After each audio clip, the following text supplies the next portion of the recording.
ভাই রে ভাই, এত মজার পিঠা আগে কখনো খাইনি। ঘরে থাকা ১ কাপ আটা অথবা ময়দা থাকলে কোনো রকম ঝামেলা ছাড়াই ঝটপট তৈরি করা যায়। একবার খেলে বারবার বানাবে। বিশ্বাস না হলে রেসিপিটা ১ম থেকে শেষ পর্যন্ত দেখতে থাকুন। আশা করছি অনেক ভালো লাগবে। পিঠা তৈরি করার জন্য প্রথমেই আমরা ডোটা বানিয়ে নিব। তার জন্য একটা মিক্সিং বোলের মধ্যে নিয়ে নিচ্ছি ২ কাপ ময়দা।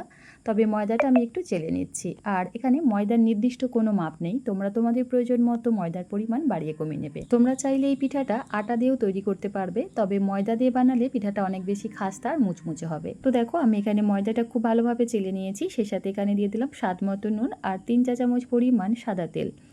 এবার এই তেলটাকে ময়দার সাথে খুব ভালোভাবে হাত দিয়ে ঘষে ঘষে একটু মিক্স করে নিব। তো আমি এখানে ময়দাটাকে প্রায় ১ থেকে ১.৫ মিনিট সময় নিয়ে খুব ভালোভাবে ময়ান দিয়ে নিয়েছি। আর এই পর্যায়ে দেখো ময়দাটা আলতো হাতে মুঠ করলে খুব সুন্দরভাবে দলা পেকে যাচ্ছে। আর হাত দিয়ে একটু প্রেস করলেই দেখো সুন্দরভাবে ঝুড়ো ঝুড়ো হয়ে ভেঙেও যাচ্ছে। এইভাবে ময়দাটাকে ময়ান দিয়ে নিতে হবে, এতে করে পিঠাটা একদম খাস্তা আর মুচমুচে হবে, খেতেও ভীষণ ভালো লাগবে। এবার অল্প অল্প করে পানি অ্যাড করে একটা সেমি সফট ডো মেখে নেব। মানে ডোটা খুব বেশি শক্তও হবে না, আবার অনেক বেশি নরমও না। ঠিক যেভাবে আমরা পরোটা তৈরি করার জন্য ডো মেখে নিই, ওইভাবেই ডোটা তৈরি করতে হবে। তাই পানিটা একেবারে না দিয়ে চেষ্টা করবে এইভাবে অল্প অল্প করে দিয়ে খুব ভালোভাবে মথে একদম স্মুথ সফট আর মসৃণ করে নিতে। আমি এখানে ডোটাকে প্রায় ২ থেকে ৩ মিনিট সময় নিয়ে খুব ভালোভাবে মথে নিয়েছি। আর ডোয়ের টেক্সচারটা আশা করি দেখেই নিশ্চয়ই বুঝতে পারছো কতটা স্মুথ সফট আর মসৃণ। ঠিক এইভাবে ডোটা তৈরি করে নেবে। এবার এই ডোয়ের মধ্যে অল্প একটু সাদা তেল খুব ভালোভাবে লাগিয়ে নিয়েছি। এতে করে দেখবে ডোয়ের ওপরের অংশটা ড্রাই হবে না, একদম স্মুথ সফট আর মসৃণ থাকবে। খুব সুন্দরভাবে অল্প একটু সাদা তেল লাগিয়ে নিলাম। এবার ঢাকা চাপা দিয়ে ডোটাকে ১০ মিনিটের মতো রেস্টে রেখে দেবো ভালোভাবে সেট হবার জন্য।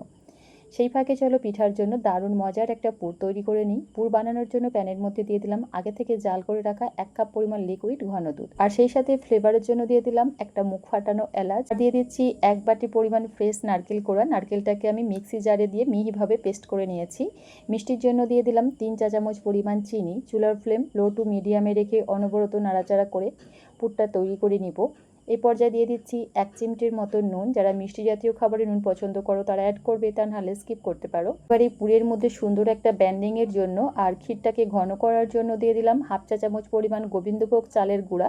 সেই সাথে দিয়ে দিলাম পুরের টেস্ট আরও কিছুটা বাড়ানোর জন্য ২ চা চামচ পরিমাণ গুঁড়া দুধ। গুঁড়া দুধটা অবশ্যই ব্যবহার করবে, এতে করে পুরটা খেতে অনেক বেশি ভালো লাগবে। এটা আমার মুখের কথা না, এইভাবে একবার পুর বানিয়ে দেখবে, খেতে কিন্তু ভীষণ মজার হয়। আর এই পুরটা কিন্তু এরকম একটু আঠালো করেই তৈরি করতে হবে। আর এই পুরটা বানাতে খুব বেশি সময়ও লাগে না, দেখবে ৪-৫ মিনিটের মধ্যেই খুব সুন্দরভাবে তৈরি হয়ে যায়। তো দেখো আমি এখানে পুরটাকে একটা প্লেটের মধ্যে উঠিয়ে নিলাম। এবার ঠান্ডা হওয়ার জন্য একটা সাইডে রেখে দিব।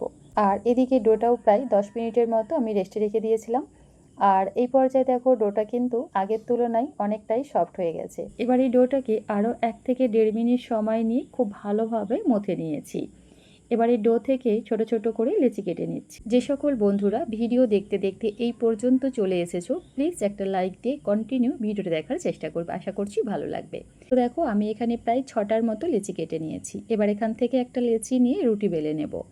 অল্প একটু কর্নফ্লাওয়ার ছিটিয়ে দিয়েছি। তোমরা চাইলে এখানে আটা অথবা ময়দা দিয়েও রুটিটা বেলে নিতে পারবে, তবে কর্নফ্লাওয়ার ব্যবহার করলে সহজেই রুটিটা খুব পাতলা করে বেলা যায়। তো দেখো আমি এখানে রুটিটাকে যতটা সম্ভব খুব পাতলা করে বেলে নিয়েছি। রুটির এই থিকনেসটা আশা করি তোমরা দেখেই নিশ্চয়ই বুঝতে পারছো। ঠিক একইভাবে প্রতিটা রুটি বেলে নিয়েছি। আর রুটিটা একটার উপরে আর একটা রাখার আগে অবশ্যই সামান্য একটু কর্নফ্লাওয়ার বা ময়দা ছিটিয়ে দেবে, এতে করে দেখবে একটার সঙ্গে আর একটা রুটি জড়িয়ে যাবে না। এবারে পিঠার মধ্যে অসংখ্য লেয়ার আর অনেক বেশি খাস্তা আর মুচমুচে তৈরি করার জন্য একটা মিশ্রণ তৈরি করে নিব।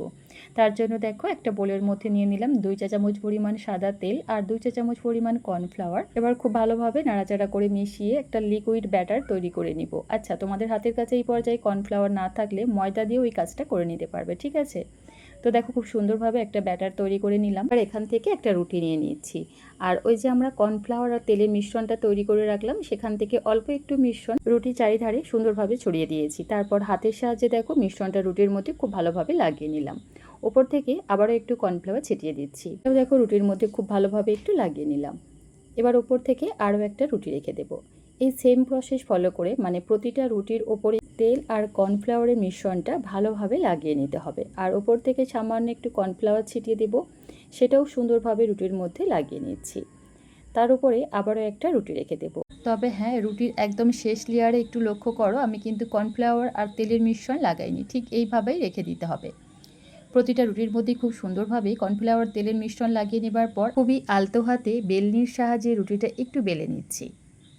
তো দেখো খুব সুন্দরভাবে রুটিটা একটু বড় করে বেলে নিয়েছি। এবার এই রুটিটাকে ঠিক এইভাবে একটু টাইট করে রোল করে নিব। দেখতেই পাচ্ছ আমি এই কাজটা ঠিক কিভাবে করে নিচ্ছি। ঠিক এইভাবে রুটিটাকে একটু রোল করে নিতে হবে। আর দেখো রুটির শেষ প্রান্তে এইভাবে একটু পানি লাগিয়ে দিচ্ছি, এতে করে খুব সুন্দরভাবে মুখটা সিল হয়ে যাবে। এই তো ঠিক এইভাবে কাজটা করে নিতে হবে। আলতো হাতে ঘষা দিয়ে রোলটাকে একটু বড় করে নিব। ঠিক এইভাবে কাজটা করে নিতে হবে। তারপর দেখো একটা ছুরির সাহায্যে এইভাবে ছোট ছোট করে লেচি কেটে নিচ্ছি। এই পিঠাগুলো তোমরা কতটা ছোট অথবা বড় করে বানাতে চাও সেই অনুযায়ী লেচিগুলো কেটে নিবে, ঠিক আছে। আর এই তো দেখতেই পাচ্ছ লেচিগুলোর মধ্যে কতটা সুন্দরভাবে লেয়ারটা ফুটে উঠেছে। এবার এখান থেকে একটা একটা লেচি নিয়ে বেলে নিব। আর এই কাজটা খুবই আলতো হাতে করতে হবে, খুব বেশি চাপ দিয়ে লেচিগুলো বেলা যাবে না, তাহলে দেখবে লেয়ারগুলো ভালোভাবে খুলবে না। এই তো একটা লেচি খুব সুন্দরভাবে বেলে নিলাম, একইভাবে বাকি লেচিগুলোও বেলে নিচ্ছি। এই তো এখানে কিন্তু খুব সুন্দরভাবে সমস্ত লেচিগুলোই আমি বেলে নিয়েছি। এই পিঠাগুলো খুব বেশি ছোটও করছি না, আবার অনেক বেশি বড় না, একটা মিডিয়াম সাইজের পিঠা বানাবো। আর লেচির থিকনেসটা দেখতেই পাচ্ছ, এরকম একটু পাতলা করে বেলে নেবে, ঠিক আছে। এবার এখান থেকে একটা লেচি নিয়ে পিঠা তৈরি করে নিব। এদিকে যে আমরা পুরটা বানিয়ে রেখেছিলাম, এখন দেখো ঠান্ডা হয়ে যাবার পর কতটা সুন্দরভাবে সেট হয়ে গেছে। এবার এখান থেকে পরিমাণ মতো পুর নিয়ে একটা রুটির ওপরে রেখে দিব। তারপর দেখো পিঠার মুখটা ঠিক এইভাবে একটু চেপে চেপে ভালোভাবে সিল করে দিতে হবে, তা না হলে পিঠাগুলো কিন্তু তেলে ভাজার সময় খুলে যাবার একটা চান্স থাকে। এই পিঠাগুলো তেলে ভাজার সময় অনেকটাই ফুলে যায়, তাই অবশ্যই খুব ভালোভাবে মুখটাকে সিল করে দেবে। তারপর দেখো ঠিক এইভাবে খুবই সাধারণ এবং সহজ একটা ডিজাইন করে নিচ্ছি, এতে করে পিঠাটা দেখতে আমার কাছে অনেক বেশি সুন্দর লাগে। তবে ডিজাইন ছাড়াও কিন্তু পিঠাগুলো বানিয়ে নেওয়া যায়, কোনো সমস্যা হবে না। এই তো দেখতেই পাচ্ছ এখানে কিন্তু খুব সুন্দরভাবে একটা পিঠা বানিয়ে নিলাম। চলো আর একটা পিঠা তোমাদের তৈরি করে দেখাই। অসংখ্য লেয়ারযুক্ত খাস্তা মুচমুচে মজাদার নারকেলের এই ভাজাপুলি পিঠা একবার বানিয়ে কিন্তু 2-1 দিন রেখেও খাওয়া যায়। আবার চাইলে এই পিঠাগুলো তোমরা ফ্রিজে রেখে মাস জুড়েও সংরক্ষণ করতে পারবে, খারাপ হবার কোনো চান্স নেই। তো দেখো একইভাবে কিন্তু সমস্ত পিঠাগুলোই খুব সুন্দরভাবে আমি তৈরি করে নিয়েছি। এই পিঠাগুলো বানানো একটু ঝামেলা মনে হলেও খাবার সময় কিন্তু সব কষ্ট ভুলে যাবে, এত বেশি মজার হয়। তো যাই হোক সমস্ত পিঠাগুলি খুব সুন্দরভাবে বানিয়ে নিয়েছি। এবার এগুলো ভেজে নেবার জন্য চুলায় একটা ফ্রাই প্যানের মধ্যে পর্যাপ্ত পরিমাণ তেল একদম হালকাভাবে গরম করে নিয়েছি। তারপর একটা একটা পিঠা তেলের মধ্যে দিয়ে দিব। একদম হালকা গরম তেলের মধ্যে কিন্তু পিঠাগুলো ছাড়তে হবে, তাহলে লেয়ারগুলো খুব সুন্দরভাবে খুলে আসবে। আর এই পিঠাগুলো ভাজার সময় কিন্তু কন্টিনিউ এইভাবে তেল ছিটাতে হবে যতক্ষণ পিঠাগুলো নরম থাকবে, ঠিক আছে। তো এইভাবেই কিন্তু পিঠাগুলো ভেজে নিতে হবে, তাহলে দেখবে লেয়ারগুলো খুব সুন্দরভাবে খুলবে। আর হ্যাঁ, এই পিঠাগুলো ভাজার সময় কিন্তু কোনোভাবেই তাড়াহুড়ো করা যাবে না, একটু সময় নিয়ে ধৈর্য সহকারে ভেজে নিতে হবে। যখন দেখবে পিঠাগুলোর মধ্যে ঠিক এরকম সুন্দর একটা গোল্ডেন কালার চলে আসবে, সেই পর্যায়ে তেল ছড়িয়ে উঠিয়ে নিচ্ছি। এই পিঠাগুলো প্রথম থেকে শেষ পর্যন্ত একেবারে লো ফ্লেমেই ভাজতে হবে, তবে প্যান থেকে ওঠানোর ঠিক আগ মুহূর্তে চুলোর ফ্লেমটা একটু বাড়িয়ে দেবে, তাহলে দেখবে পিঠাটা বেশি পরিমাণে তেল শোক করবে না। এই তো একইভাবে সমস্ত পিঠাগুলো ভেজে একটা প্লেটের মধ্যে উঠিয়ে নিয়েছি। আর এই পিঠার লেয়ারগুলো দেখো কতটা সুন্দরভাবে খুলেছে, আর আওয়াজ শুনেই বুঝতে পারছো পিঠাটা কতটা খাস্তা আর মুচমুচা হয়েছে।